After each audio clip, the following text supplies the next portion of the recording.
अस्सलामुअलैकुम नाजरीन, आप देख रहे हैं फ्लाई न्यूज़। खबर शामिल करते हैं गुलाम मुर्तज़ा राय की।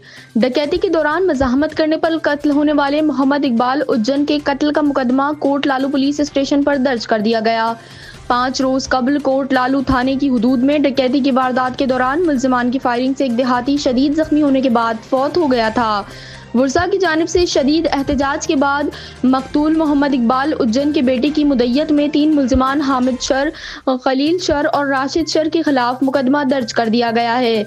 दूसरी जानिब नामजद मुल्जिम एक टांग से माजूर नौजवान राशिद शर ने कुरान करीम हाथ में थाम कर शदीद एहतजाज किया।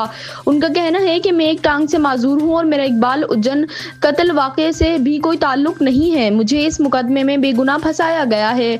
उन्होंने SSP खैरपुर और दीगर अफसरान से मुतालबा किया है कि वाक़े की शफाफ इंक्वायरी कराई जाए और मुझे इंसाफ फराहम किया जाए। मुझो नालो राशिदा 5 साल थिया मुझे मां टैंक खां माज़ूर हाँ।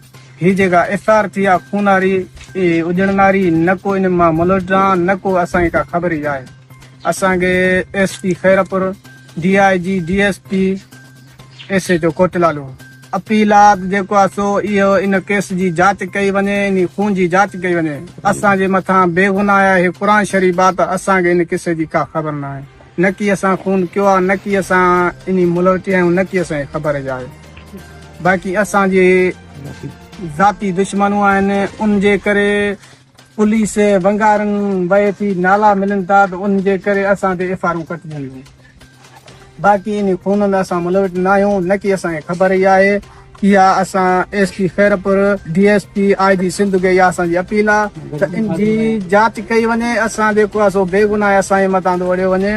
मां माज़ूर आहियां, मूंखे टंगी न आहे। हाणे तव्हां ॿुधायो त असां जेको आहे हलूं या जेको आहे सो असांखे मसइला कंदासीं, असांखे छा कयूं?